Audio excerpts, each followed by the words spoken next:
जैसा हमने आपको पिछले वीडियो में बताया था कि सिर्फ 12 साल की उम्र से जेहनाबाई आंदोलनों में हिस्सा लेने लगी थीं और 14 साल की उम्र में उनकी शादी कर दी गई थी। तो चलिए अब आगे की कहानी देखते हैं। मुंबई की लेडी डॉन दारूवाली और वरदराजन वारधा अंडरवर्ल्ड डॉन क्रांति की आग उनके भीतर इतनी तेज थी कि शादी के बाद भी वो आंदोलनों में शामिल होती रहीं।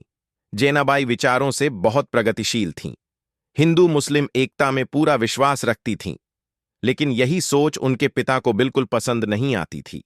वो अपने घर में आंदोलनकारी लोगों को छुपा लेती थीं, चाहे वो किसी भी धर्म के हों।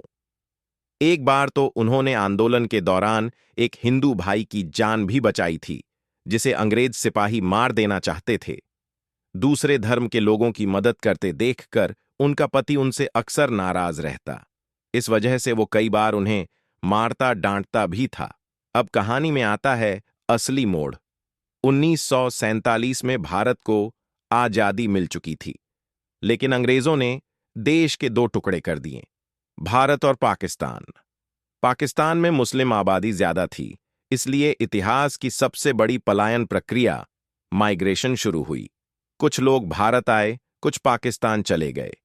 इसी दौरान जेनाबाई के पति ने भी पाकिस्तान जाने का फैसला कर लिया, लेकिन जेनाबाई ने साफ कह दिया, मैं स्वतंत्रता सेनानी हूं, मैं यहीं भारत में रहूंगी। और उनका पति उन्हें और उनके 5 बच्चों को छोड़कर पाकिस्तान चला गया। देश आजाद था, लेकिन हालात खराब थे। राशन की कमी, आर्थिक तंगी और मुश्किल हालात, सब कुछ एक साथ हो रहा था। बच्चों को पालने के लिए जेनाबाई ने सरकारी राशन बेचने का काम शुरू कर दिया। यही से उनका पहला सामना अंडरवर्ल्ड से हुआ। वो एक ब्रोकर की तरह चावल, गेहूं और दाल की स्मगलिंग करने लगीं, अंडरवर्ल्ड के होलसेलर और रिटेलर के लिए।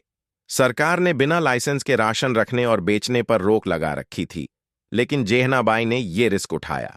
गलत तरीके से राशन जमा करना और बेचना, यही काम उन्हें दूर दूर तक मशहूर कर गया। उनका प्रभाव इतना बढ़ गया कि पुलिस कई बार उनके घर छापा मारने आई, लेकिन कभी कोई सबूत हाथ नहीं लगा।